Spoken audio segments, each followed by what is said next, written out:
Texico Star Theater.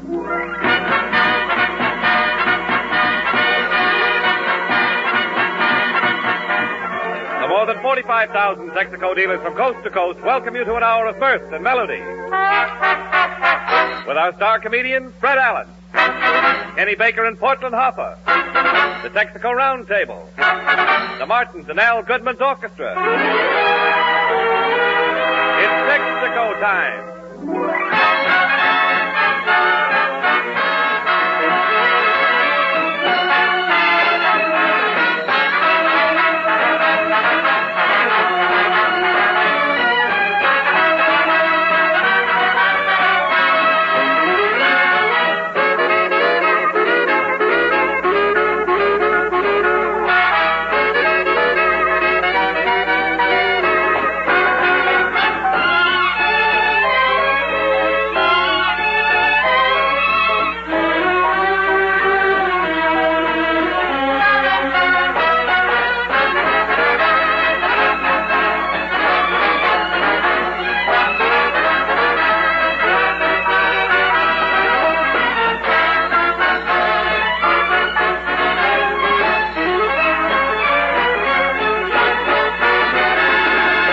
Ladies and gentlemen, tomorrow is the first day of spring.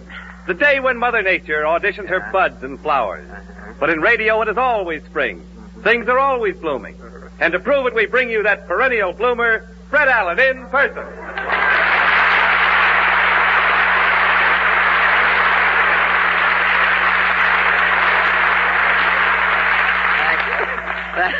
I always bend way over when I bow at first, you know, Jimmy. It lets the blood rush to my head where it won't be crowded. It's very... Well, thank you, and good evening, ladies and gentlemen, again, and thank you, Mr. Equinox Wallington, for that semi-botanical send-off. Spring in New York. Oh. Spring in New York. Baloney.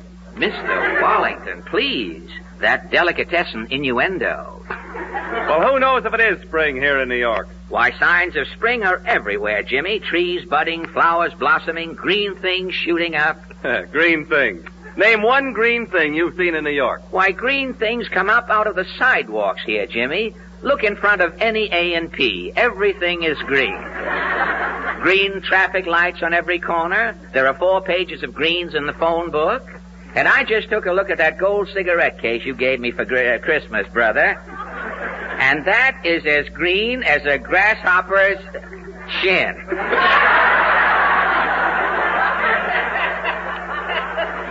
Well, that's beside the point.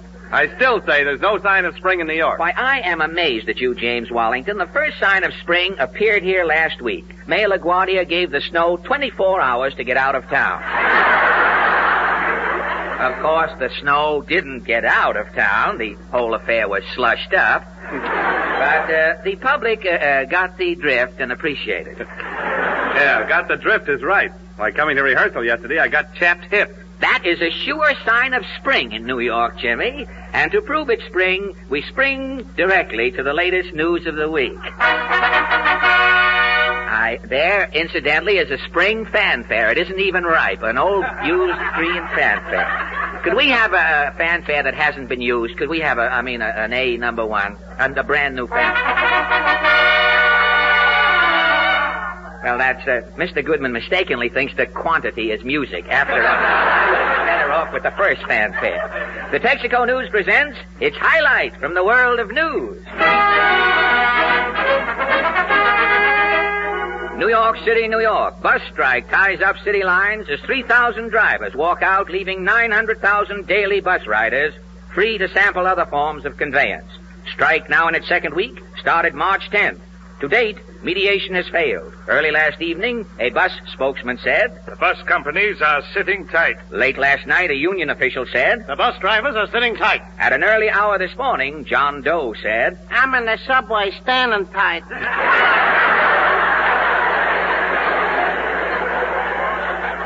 As crowds scurry daily for other means of transportation, the bus strike still drags on. Texico News, to get the lowdown on the slowdown, interviews men about town to chronicle reactions on the bus walkout. First, Mr. Solomon Sill. Sill, yes. I thought there was a T in your name, excuse me, Mr. Sill. You are a bus rider, Mr. Sill? Yeah, I live in Jersey. I commute. You do you? Well, has the bus strike inconvenienced you any? No, I've solved the problem very nicely. You have really? How? Yeah, I come over from Jersey every morning on the 42nd Street ferry. Yeah? When the buses were running, I'd take a bus across town to Lexington Avenue. Well, you take the bus across to Lexington Avenue. Yeah. And now that the buses have stopped... I have been using a little boy. You mean the little boy carries you around from... Oh, no. This little boy has a bicycle. Oh, and you... Yeah. Every morning in Jersey, I show the little boy a piece of candy. Uh-huh. The little boy follows me onto the ferry with his bicycle. Uh-huh. Now, when the ferry docks at 42nd Street, I take the bicycle away from the little boy. Well, good for you. I pedal lickety-split to Lexington Avenue, check the bicycle, and go to the office. And at night? My day's work finished, I pedal lickety-split back to the ferry, return the bicycle to the little boy, and we both go back to Jersey. A most ingenious arrangement, Mr. Sill. But tell me, what does the little boy do in New York all day? Oh, nothing. He just hangs around the ferry and cries. And, the next morning you show him your candy and coax him back on the ferry again? Yeah, he's a gullible little fella, fortunately. And thank you for this ferry story, Solomon Sill. A woman who experienced a trying domestic dilemma as a result of the bus strike was Mrs. Hildegard Buxbaum. You have been upset, Mrs. B? What is happening to me couldn't happen to you. What is happening to me? Well, Well, just what is happening, Mrs. Buxbaum? Well, starting since last September, my little boy Seymour, I am enrolling in private school. I see. Every morning for school by 9 o'clock should be inside Seymour. At 9 o'clock? This is our rule. A bell is ringing. Oh, I see. That's how it's done. Well, tell me, where is the school? The school is by 66th Street, West Side. West Side? We are living by 145th Street, East Side. East Side. And you come down by bus? Formerly by bus, we are coming, I and Seymour. Oh, I see. Well, how did you get to school after the bus strike started? How else? By subway. Well, how on earth could you get from East 145th Street to West 66th Street by subway? Foxy, Mrs. Buxbaum. Yeah? I am doping out the way. Foxy Mrs. B, huh? Well, how?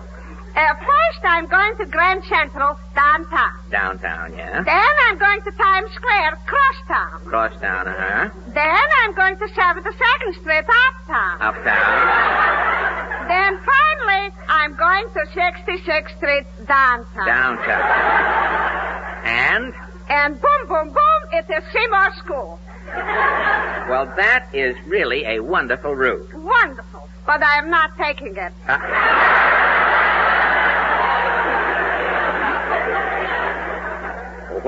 Why not? Silly Seymour, that shimps. The trouble that boy is making. Well, what did he do? The first day, I am putting on Seymour the beanie. Uh-huh. I'm taking him by the ear.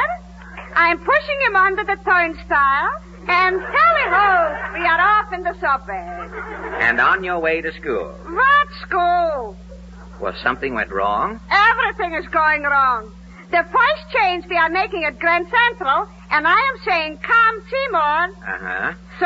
Stubborn Seymour is not coming. Uh-huh. With screaming and stamping, Seymour is holding back. He refused to get off the train? All day long, Seymour is refusing. First, we are in the Bronx. Next, we are in Flatbush, Brooklyn. Then we are in the Bronx again. Next, we are in Flatbush again. This is going on incessantly. You couldn't get Seymour off? Till 10 o'clock at night. Finally, Seymour is falling asleep. I am taking him home, the little darling. Well, tell me, Mrs. Buxbaum, why wouldn't Seymour come out of the subway? Last summer by Coney Island, Seymour and I are taking in all the rides. Yeah?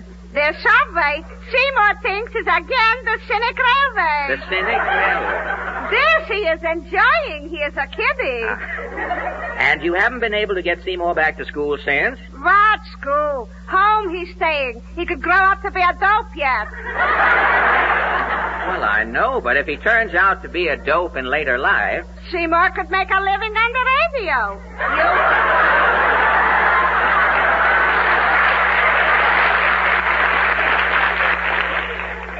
You are doing that? I see your point, but I entirely missed the connection, the subtlety. And thank you, Mrs. Hildegard Buxbaum. One of the many men... All right. Little confusing. Mrs. Buxbaum leaving the microphone and Mr. Lump coming up. We didn't know whether it was a reception or the finish to a grand performance. Now, one of the many men who was indeed happy to see the strike start was this little man who faces our microphone now, Malcolm Lump. Is that right, Malcolm? Yeah, the bus strike sure was a break for us taxi drivers. You've been working hard, have you, Malcolm? I ain't been to bed for 8 nights. Sakes alive. Well, how do you stay awake? I stopped drinking Sanka. You stopped drinking?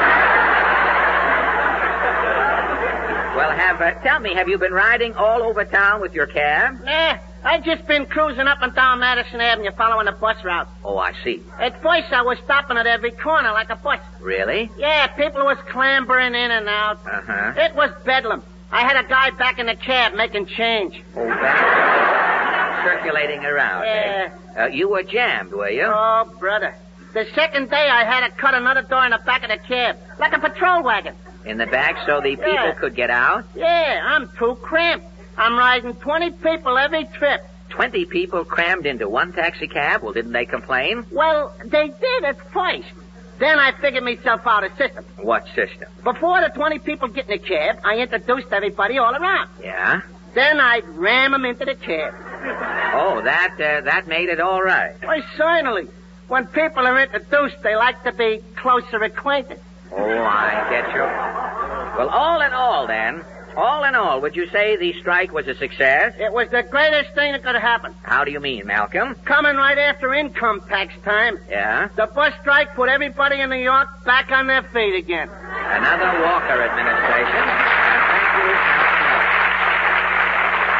Well, we hope that the bus strike will soon be settled to the satisfaction of all concerned. For until the buses start to roll again, the New Yorkers' theme song will be... Hand me down my walking cane, 'cause I must walk downtown again. As long as the buses stay on strike, all New Yorkers got to hike. So hand me down my walking, hand me down my walking, hand me down my walking, cane.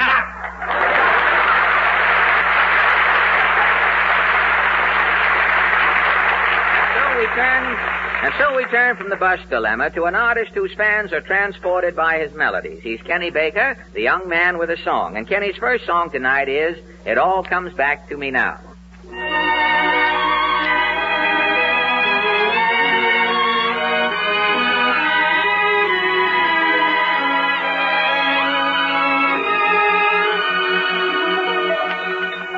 It all comes back to me now, a starry summer sky, a laughing you and I alone.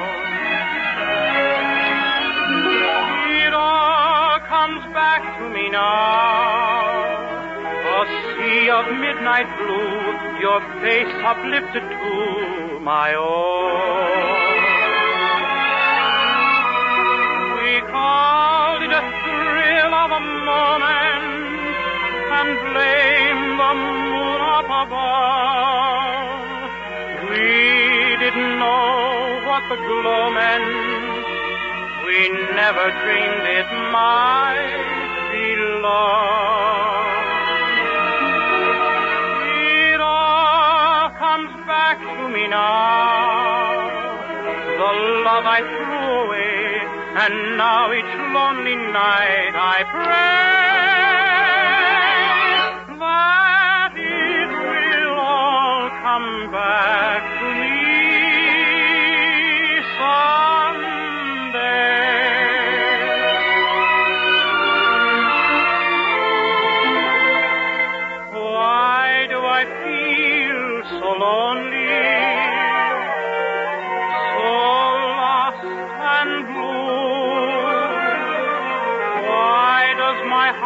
wander aimlessly the whole night through.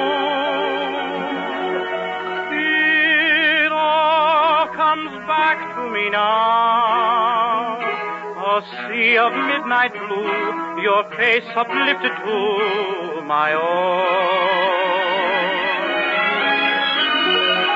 It all comes back to me now, the love I threw away, and now each lonely night I pray that it will all come back to me.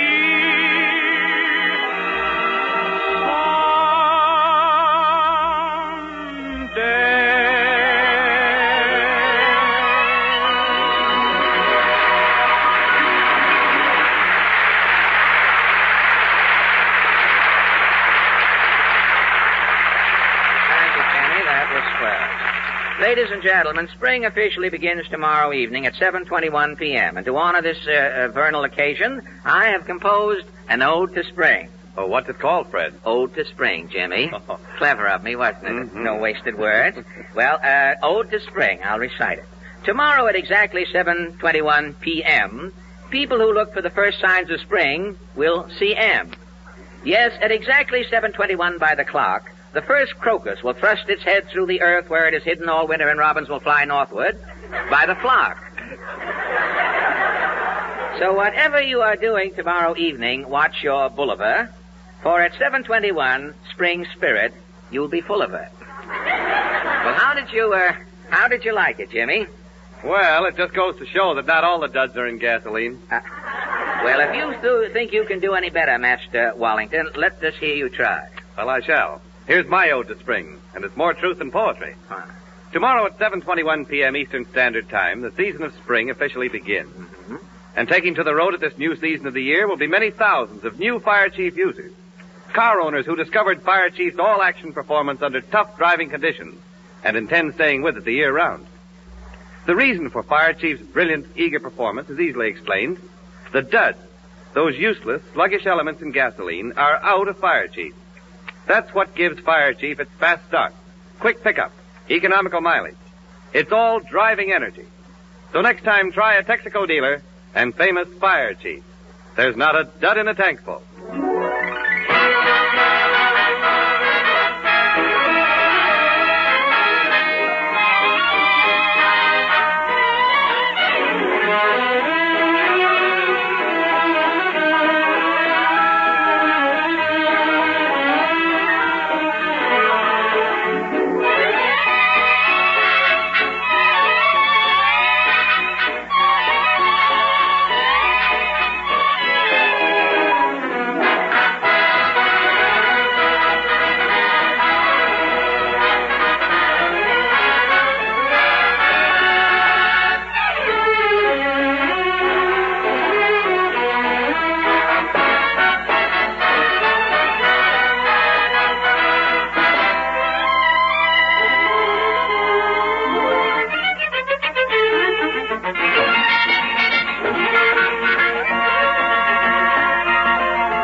That was the maestro stole a bow. Then I caught you. You'll put that bow back before the evening is over.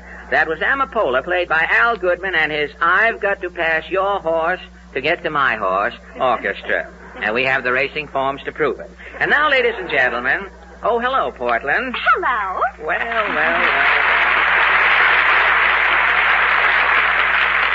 Well, as the school teacher said to the little boy who spelled snow with an E, what's snoo? This is no place for jokes, Mr. Allen. Well, do you know of a better place for jokes?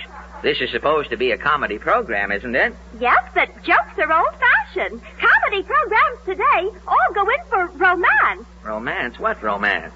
On Bob Hope's program, for instance, he's always in love. Well, Bob Hope is a much younger man, Portland. But you're prettier.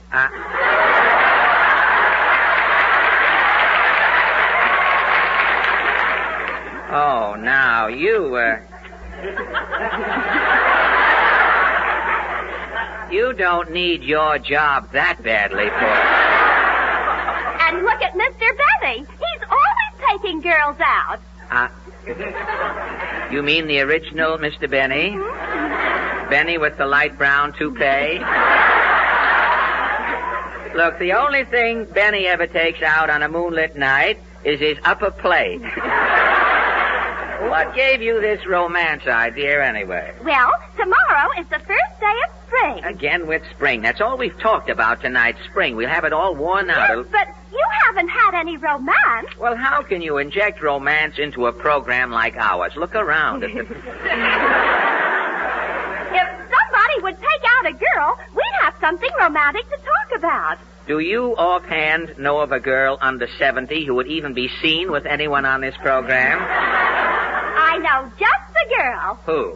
Olive Fagelson. Olive Fagelson? Yes. Olive would be crazy about you. She's nearsighted. Now, look, Portland, my scamp days are over. The last girl I took out left town and became a nurse with the Confederate Army. Well, then, how about Mr. Goodman? Mr. Goodman? Somebody is calling Goodman? Yes. Then out is popping Goodman, like a jerk in the box. Jerk in the box is right. Mr. Goodman, would you like to meet a lovely girl, Olive Fagelson? No, positively no. And this I am saying in all reluctance. But why? This I can explain briefly in 2 words. What 2 words? Mrs. Goodman. You see, Portland, romance on this program is a dud. Well, and how about Kenny Baker? Oh, you can't get Kenny to go out with a girl. He thinks billing and cooing is a dance team. Why, Kenny even blushes when he passes the YWCA. Well, maybe we can talk Kenny into it. That we is singular, Portland. You can talk Kenny into it. Spring, spring, glorious spring. Open the window and hear the birds sing. Tweet, tweet, tweet, tweet. Hi, kids. Yes, Kenny, there is no season like spring, is there? Oh, boy. The birds twittering. Yeah. The soft, balmy breezes. Yeah. Does something to a man, eh, Kenny? I know just what you mean, F.A. Yes? Makes you want to get out the old kite and fly the tail off of it.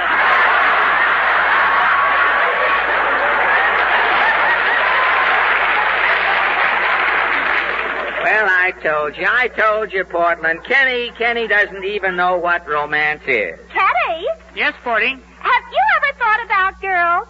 Girls? You mean those skinny things that wear dresses and open-toed shoes? Yes. Yeah, I think about them a lot. What do you think about them? Don't their toes ever get cold? Now, look, Kenny, you're not bashful. You're not afraid of girls, are you? Not unless they're bigger than I am. No use, I feel. Why don't you just try talking to a girl, Kenny? You might like it. Oh, I talked to a girl a whole hour yesterday, and I didn't like it. Well, who was the girl? The cashier at the Paramount Theater, a redhead. Well, why didn't you like it? I still had to pay to get in. But that was a business discussion, a battle of wits. Yes, Kenny. I want you to meet a girl socially. What for? Portland wants you to take out an Olive Fagelson. What's an Olive Fagelson?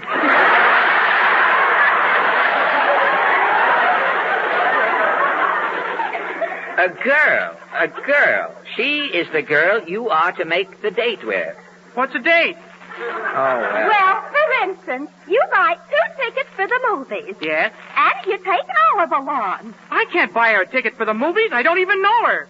What difference does that make? She might not pay me back. Here's Olive's number, Kenny. Just try talking to her. Yes, I'll dial the number for you But on the phone. I'm liable to get involved with this. Now, don't be such a fraidy cat, Kenny. Something tells me I'm being talked into this. Now, here's the phone. They're ringing the number now. Gosh, F.A., I don't know. Go ahead. Answer the phone. Hello? What's her name? Fagelson. Olive Fagelson. Oh, yes. Hello? Is this the residence of Olive Fagelson? What? My name is Kenny Baker. Yes, I'm working, sure. I make around $15 a week. Sure, I plan on settling down. Kenny, what kind of talk is that? You just met the girl. This is her father. Oh, that's different. I see the connection. Hello? What was that? I should say not. What's the matter, Kenny? He says I'll have to bring her home at 11 o'clock. Well, tell him you will. How can I? I gotta be home by 10 myself. Look, ask for Olive, Kenny, and let's get this romance over with. Hello? Who's this? Oh, you're Olive's mother. I'm Kenny Baker, Mrs. Fagelson. What? Yeah, $15 a week. For Fred Allen. Sure, he pays me every week. He's rich. Wait, I'll ask him. Mr. Allen. What, Kenny? What are you doing tomorrow night? Never mind, Wes. Portland, what kind of people are these Fagelsons? Hello? Oh, here's Ollie. Ollie, this is Kenny Baker. Portland asked me to... What? $15 a week. Tell Olive you want to take her to dinner. But I don't want to take her to dinner. Wait a minute. What was that, Olive? Oh, I said I didn't want to take you to dinner. That's no way to talk. Oh, it's too late, F.A. She says she'll come anyway. She'll meet me at Lindy's. Well, all right. Tell her it's okay. Olive, Mr. Allen says it's okay for Lindy's.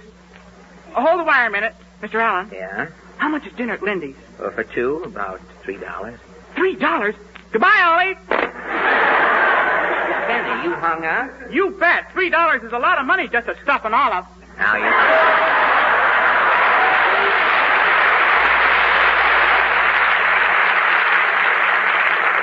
You see, Portland, romance is out. It's no use, spring or no spring. It's obvious that no girl will ever take Kenny away from us. Yeah, I'm hard to get. I'll answer it. Hello? No, Ollie. What? Well, that's different. We'll have dinner at your house at 8. Okay, sugar. Well, I have heard everything. All right, Ollie. Till tomorrow, then. Till we meet again, toujours l'amour. Oh, boy. Congratulations, Kenny. Spring is here, and today you are a man. Boy, am I in for the time of my life. Say, F.A. Yes, Kenny? Can you lend me a quarter? For your date tomorrow night? Yeah, Olive's kid brother Cecil's going to be there. I get it. You're going to slip Cecil a quarter and send him out to a movie. No, I'm going to slip Olive a quarter and send her out to the movie. Kenny. Cecil's got an electric train with 40 feet of track.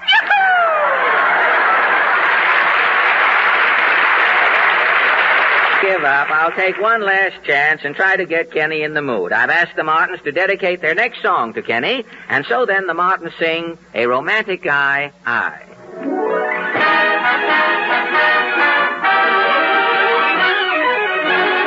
A romantic guy, I. Pale and frantic guy you are, so high in the sky that each passerby must know that love is the reason why. A romantic guy, I. Your romantic kind my way would bring heaven nigh, so why don't you try a romantic guy? A romantic guy. I see the moon at noon. I see bright stars the whole day through. I see a rainbow in each stormy sky as long as I have you. I see the moon at noon. I see red roses in the snow.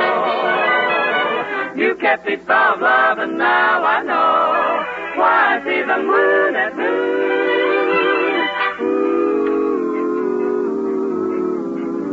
A romantic guy, you. Pale and frantic guy I am. So high in the sky that he's had to fly. Must know that love is the reason why. A romantic guy, you. So romantic guy my way would bring heaven nigh. So why don't you try a romantic guy? A romantic guy.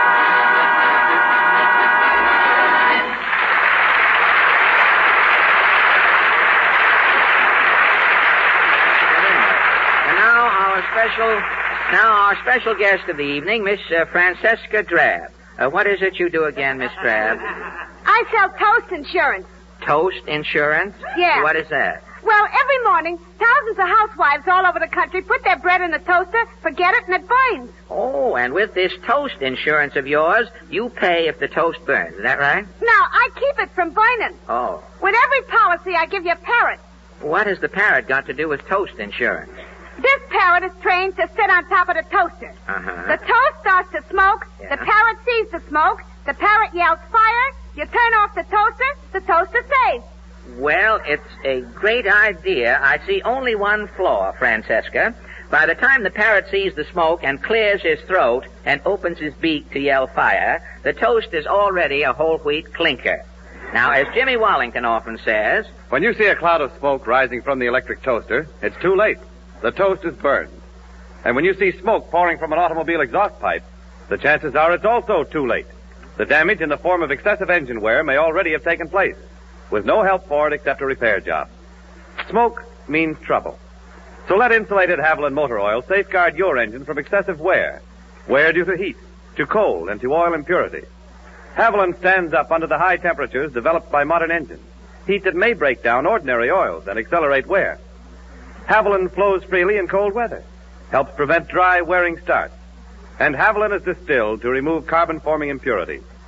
Take no chances with smoke and trouble. Change to insulated Haviland at your Texico dealer.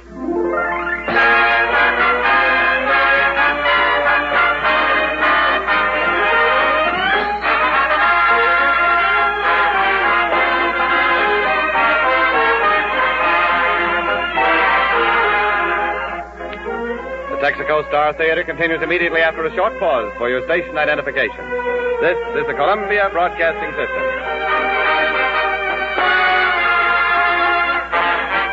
WABC, New York.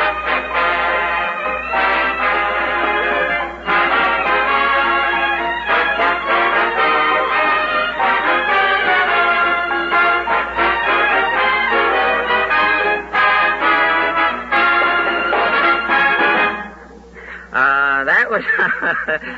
I just dozed off. Excuse me, Uncle Jim. That was You Should Be Set to Music from the popular musical review, Crazy with the Heat. And now, ladies and gentlemen, we open our Texico roundtable for a short fiesta of trivia. Our three guests are ready for their unrehearsed participation, and Portland, I hope, calls the roll. Are you ready, Portland? Yes. Mr. Al Jordan from Charlotte, North Carolina. Well, good evening, Mr. Jordan. Good evening, Mr. Allen. You're from Charlotte, Portland said. Charlotte, North Carolina. Charlotte is right. Is that down in tobacco auctioneer country, is it? Partially. Partially. Winston-Salem is really in the heart of the tobacco auctioneer country, isn't it? That's right. Well, will you tell me, coming from such a warm and wonderful climate, what are you doing up here in New York in this frigid weather? You're getting your full value out of your winter underwear or something? What possesses you to come up here at this time?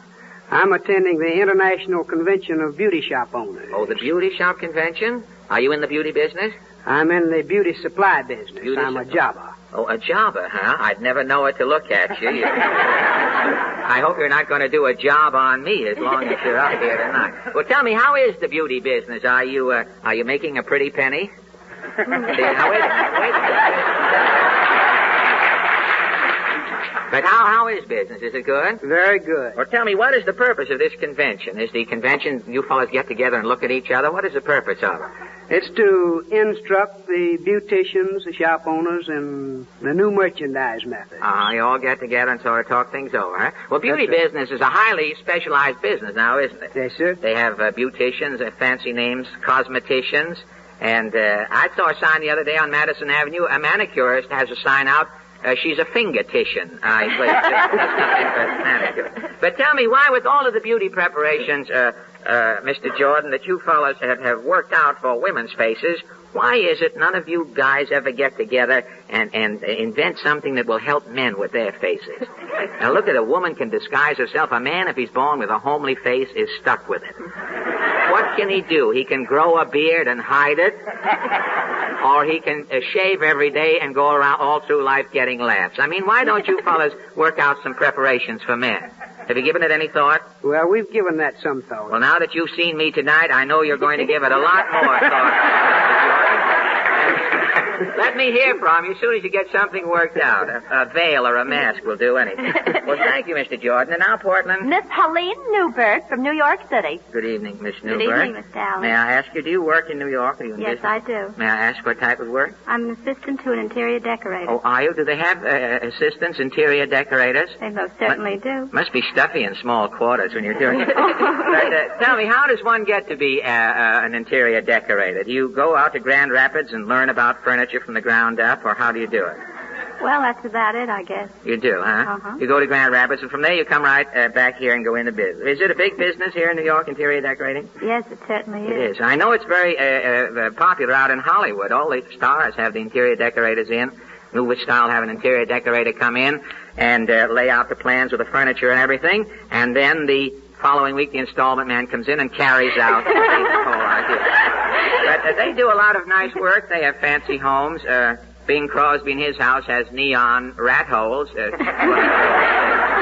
if I ever get a room and some furniture simultaneously, I'll give you a ring, Miss Newberg. Thank you very much, Mr. Alley. Portland. Lieutenant Bernie Lay of Berkeley Springs, West Virginia. Well, Lieutenant, are you in active service, are you? No, I'm on inactive status right now. Oh, are you really? What are you doing in New York, may I ask? I'm here as a guest of Paramount for the world premiere of I Wanted Wings at the Astor next Wednesday. Oh, it's opens at the Astor next Wednesday. Yes. I Wanted Wings? Yes. I know. That's the way I felt the minute I finished that picture with Benny. I said to myself, if I ever wanted wings, I wanted them at that time. But did you, how are you connected with the picture? Did you write it or direct it or what? I was one of the writers and acted as a technical advisor in the final stages. Oh, of the picture, huh? Yes. Well, I hope that's a good omen going into the Astor. I Wanted Wings. If it chases the dictator out of there, I hope that it presages things to come in the future. Well, thanks a lot, Lieutenant. I'm sorry. I'd like to go into that thoroughly with you and talk over the... were you on the Paramount lot when I was there? Yes. Yes, I was working on the picture then. Oh, were you? Well, they worked me mostly at night, you see. We had to come in. I was on the night shift. Benny was on the day shift. If you saw the picture, you know which part was made at night. But, you really should see the picture with a torch if you want to see me in the picture, Lieutenant. Well, that brings us to our question. And since the Texico Roundtable's discussions are confined to trivia, tonight we take up a minor matter that concerns barbers and beauty shop operators. So many cartoons have been printed and so many jokes told about barbers, incessant talking, and the tendency of girls working in beauty parlors to disseminate gossip on the job that we'd like to know how the average customer feels about the situation. And so our question tonight is, should a barber or beauty shop operator annoy the customer with small talk in an effort to be sociable, or should the barbers and operators do their work in silence? Now, Mr. Jordan, how do you, of course you're in the beauty business, you may be prejudiced, but how do you feel about barbers? Do you like the loquacious type? Yes. You do? You like to have the barber talk to you? Yes. What do you go in the barber shop for? For a haircut or a conversation or just to be sociable? Did you think that the barber doesn't annoy you when he talks? You think he's within his rights? Did you ever hear a barber with a sane viewpoint on what he was talking about? I have to say yes. Oh, well, naturally, I forgot the business you're in. You should really be disqualified at this conference, Mr. Jordan. Well, Miss Newberg, how do you feel about beauty shop operators? Do you think the girls talk too much or have a tendency to spread gossip or talk about their more prominent customers? Well, sometimes it can be very interesting. You...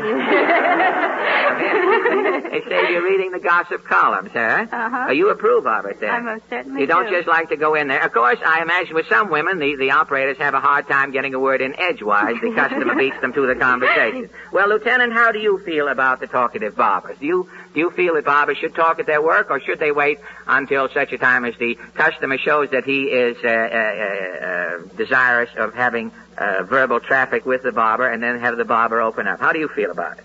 Well, it all depends on whether they use mouthwash. Oh, it all depends on whether they... Well, that's another argument, of course. I was just citing a composite barber who had no features, breath, or anything else. Well, our little round table stands, or sits, rather, apparently undecided. I take pride in the fact that our little discussion tonight has gotten us no place, and I'm sure that windy barbers will be just as windy tomorrow as they were today. And since it probably won't be safe for me to show my face in a barber shop from now on, after bringing up this question, I'm learning to cut my own hair. And on this frugal note, the forum closes, and thank you all for your kind cooperation. Ladies and gentlemen, we return you to Kenny Baker. Kenny's leaving tomorrow for Chicago, where he is singing next Sunday with the Chicago Women's Symphony Orchestra. And all Kenny Baker fans are invited to tune in for Kenny's concert appearance next Sunday afternoon. And now to sort of warm up, for Sunday, Kenny sings Nobody Knows the Trouble I've Seen.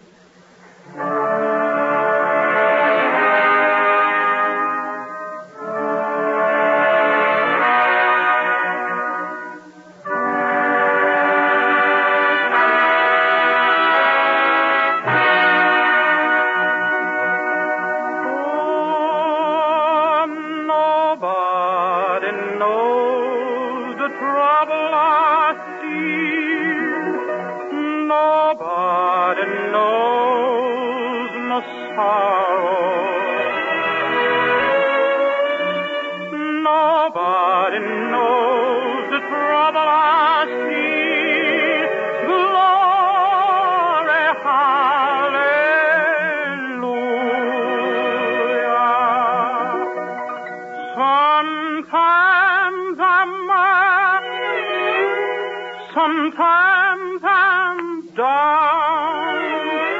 Oh, yes, Lord. Sometimes I'm almost to the ground. Oh, yes, Lord. Oh, nobody knows the trouble I've seen. Nobody knows my sorrow. Nobody knows the trouble I've seen. Glory, hallelujah. If you get stabbed before I do, oh, yes, Lord. Tell all of my friends I'm coming too. Oh, yes, Lord. Oh, nobody knows the trouble I've seen. Nobody knows my sorrow. Nobody knows the trouble I see. Glory,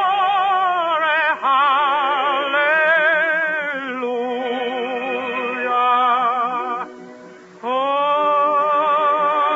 yes, Lord.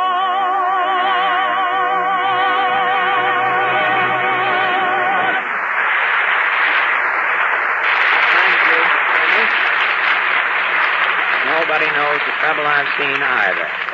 Pardon me, Mr. Allen. Can I borrow your storm? Borrow my storm, sir? Yeah, I'm Quigley, sound effects man in Studio 3. Well, I don't... We're putting on offense of the storm. We got the offense, but the storm machine is busted. Oh, your storm effect doesn't work in Studio 3? Well, not good. You know how a storm ought to sound? Something like this. Woo! Woo! A windstorm. Well, Yeah. how does your storm sound? Woo! In other words, your storm machine isn't flexible enough. Yeah, and it ain't got any power neither. Well, if you want flexible power, sir, I recommend that you lend an ear to our flexible flyer, Larry Elliott. Yes, when you call for power, you want it. Lots of it. Power to get you off to a quick start. Power to permit you to maneuver your car smoothly in traffic. Power to lift you up and over the hills. And that's where the alert, flexible power of Sky Chief comes in. Texico's different premium gasoline. Just touch the starter and your engine quickly takes over. Bear down a bit on the accelerator and you're in motion eagerly, effortlessly. With quick start, surging acceleration, soaring power on the hills, Texico's Sky Chief gasoline has a way of bringing out the finest performance in any car. Try Sky Chief soon.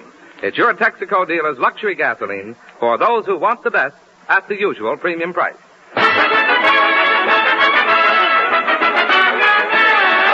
And now the Texico Workshop players pay tribute to the production that has made history in the New York theater, the play that is now in its 8th year on Broadway, Tobacco Road.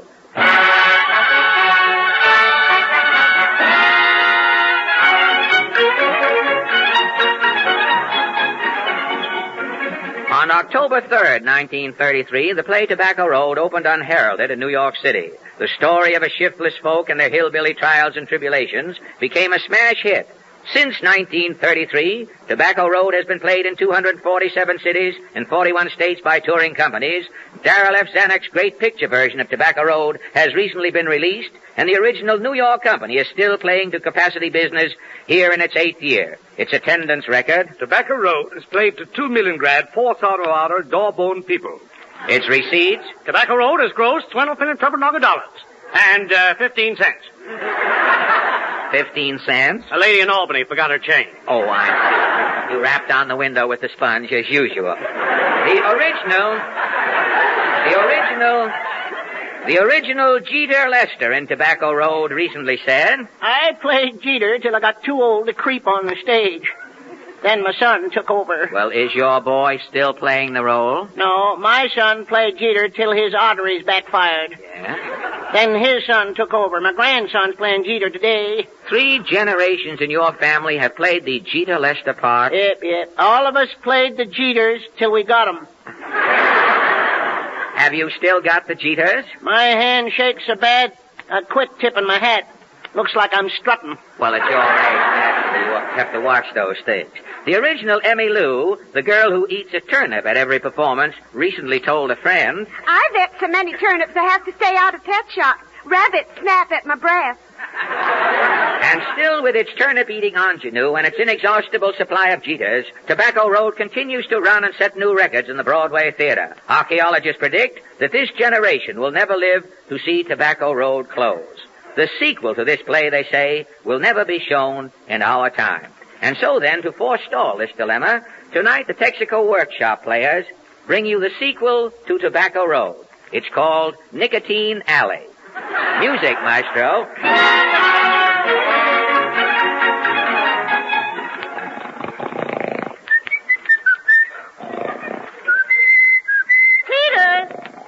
Peter Fester, wake up. Dog dang lazy old coot, wake up. What's up, Ma? Everything's up but you. What time is it? It's spring. It's spring?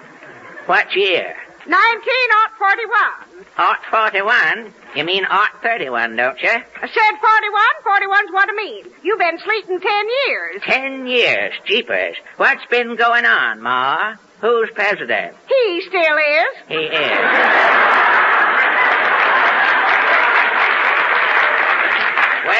Where's Granny Fester? Granny passed on back in 33. Did he? Where's Gramp? Gramp didn't bother coming back. Coming back from where? Cemetery. Gramp was 94 and his shoes was undone. Gramp said what was his while to come home again. As long as Gramp was there with his shoes undone, saved himself a trip, I reckon. Where's the kids? What kids? Our kids, remember? Oh, them. Yeah, them. Well, Big Sadie run off with a medicine show. Well, I know that had happened. Big Sadie was always sickly. Knowed something like that would happen. What about t'others? You recollect Sour Sam? He was the little shaver with no holes in his nose, wasn't he? Yeah. Well, Sour Sam joined up with some feller named Ripley. Yeah. What became of t'other boy, the little fellow with 8 toes? Oh, that's Burley. Burley, yeah. Burley went west. Got a job stamping out forest fires. Doing well. Well, I reckon I'll get me out of bed, Ma. First thing you better do is take a bath. I'll go out and dam the creek. Now, hold on. I ain't a bathin', Ma. My pa never bathed, and his pa for him never bathed. And his pa for's his pa never bathed. And I ain't... Who's to the door? Unlatch and trek in. Tupper Manson. Howdy, Tita. Howdy, Tupper. Howdy, Miss Fester. Yeah, what brings you snooping round, Tupper? There was talk down to the barber shop you was out of bed, Tita. Yeah. I didn't believe it. Just dropped in to make sure. Good day. Darn busybody comes round every 10 years inserting his nose into other folks' affairs. Dirty poke nose. Tupper may be poke nose, but he ain't dirty, Pa. Tupper bad. And I don't bat. Now you know the difference between me and Tupper. Well, you ought to use that there cleaning gadget that salesman left last year. What is it, a squo G? No, looks like a brick. Yeah? There's writing on it, see? Yeah, what's it read there? SOAP, SOAP. SOAP? Yeah. Salesman says this here SOAP cleans you fine. I'll remember that SOAP. Howdy, Ma. Howdy, little Teeter. Hey, who's this here rube, Ma? This here's your pa, little Teeter. No kidding. Don't you know your own pa, son? Oh, I didn't recognize you standing up, Pa. What you been up to, son? You smell of fashette.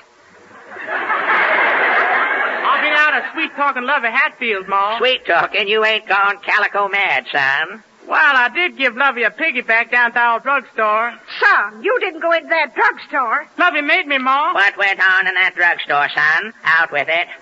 Well, your pa speaking to your son. What went on in that drugstore, that iodoform den? Well, I bought Lovey a Coca-Cola with one straw. We took turns. A son of mine alternating on a Coca-Cola? You only 35, son, and alternating? Alternating, Ma. Alternating. The devil must have been in me, Ma. Tell me the worst, son. Was the Coca-Cola with lime? Pa. The truth, son. Was it with lime? Yes, Pa. Well, you'll have to marry the girl. We'll get over to Hatfields. Where's my gun? Reed, hold the wedding, Pa. Eating comes before marrying. Maybe Ma's right, son. It's coming on supper time. Go run your arm down the gopher hole, son. We'll have supper. Okay, Pa. I reckon that's Zeb Tinkham with the mail. Letter for you, Tina. Thank you, Zeb. Want I should come in and read it for you? No, I can hear you all right. There's 3 of us to hum, Zeb. Reckon 3 of us can handle her. Okay. What is it, Pa? Well, looks too small for a catalog. Postman says 'twas a letter. Wait till I get the bark off it here. Reckon the writing's inside. Yeah, she's open now. Next thing's to read her. Let me see. You got the letter upside down, Pa. I know. I'm reading her the hard way, son. Oh, let me read her, Pa. I can read writing. Okie baby-dokey, son. Here, take over. Checks. It's from the government. The government? What's he want? Says the government wants to buy our land. We've got to get off. Says here the government man will be here today to take over. Whoopee! We can sell the land for money, Pa. I can get new string from a Sunday apron. Whoopee! Money. I'm a-taking Lovey for another Coke. By jeepers and by creepers. Nobody's buying this land. Us Festers has lived and died on this here land for 200 years. No Fester never bathed, and no Fester never sold no land. By jeepers and by creepers. If this is that government man, here's where I get my revenge for Gettysburg. Unlatch and trek in, Yankee. Excuse me, my name's LaGuardia. Which way's the New York Aquarium? What's the aquarium? Well, this is where we're building it. Isn't this Bronx Park? This is Ozark County, Tennessee. Darn that 6th Avenue subway. No wonder he gets lost. He can't see nothing from under that hat. Why don't you sell him the land, Pa? No, by jeepers and by creepers. I was born on this land and I'm dying on this land. By jeepers and by creepers. This must be Mr. Government now. Mr. Government, eh? Unlatch and trek in. Peter Fester? Yeah? What's it to you? I'm from Washington, from the government. The government, eh? I'm here to buy this property. Well, tain't for sale, mister. You've got to sell, Fester. The government is building a training camp here on your land. Training camp? You going to put trains on the land like a depot, mister? No, Rube. The government is training men. It's the draft. Well, sounds daffy. Men training to sit in a draft. It's the army draft, lady. Haven't you yokels heard about the war? I thought the war was over when Dewey took Manila. No, no. I haven't got time to explain the world situation, folks. Here's a check for your land. Now beat it. No, by keepers and by creepers. Us Festus has been living on this land for 200 years, and we ain't aiming to move. Oh, this house has gone far enough. If you hillbillies don't get off this land, Mr. Big will put his foot down. Threatening won't get you no place, stranger. I'll hoe-handle you and Mr. Big off the land. Oh, yeah? If you think Mr. Big is joking, I'll just tack this poster on your door here. There. That's your official notice, Fester. Good, What's that writing say? Let me see now. Give 'em by cheapers and by creepers. Hitch the mule, Ma. Pack the Sears Roebuck catalog, son. We're getting off the land. But, Pa, you swore you'd stay. I did, Ma, but no Fester can stand the penalty that Mr. Biggs writ on that there paper. What's Mr. Big allow? Says anybody obstructing the construction of this army camp will find himself in hot water. Hot water? They're threatening me with a bath, Ma, and I can't take it. By cheapers and by creepers.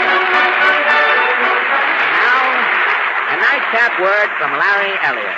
The next few moments are devoted to the entire petroleum industry by the Texas Company. You may call it petroleum or just simply oil, but no other single resource in so short a period of world history has played so great a part in building a nation like the industrialized and mechanized America of today.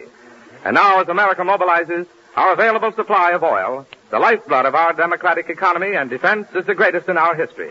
Through research, exploration, and scientific production, the petroleum industry has planned and is now prepared to meet not only the daily demands of our civilian life, but every demand of America's defense program. Thank you, Larry. Thank you, ladies and gentlemen, for listening. This is Fred Allen saying good night for the more than 45,000 Texico dealers from coast to coast and inviting you to drive in anytime. Remember, you're welcome.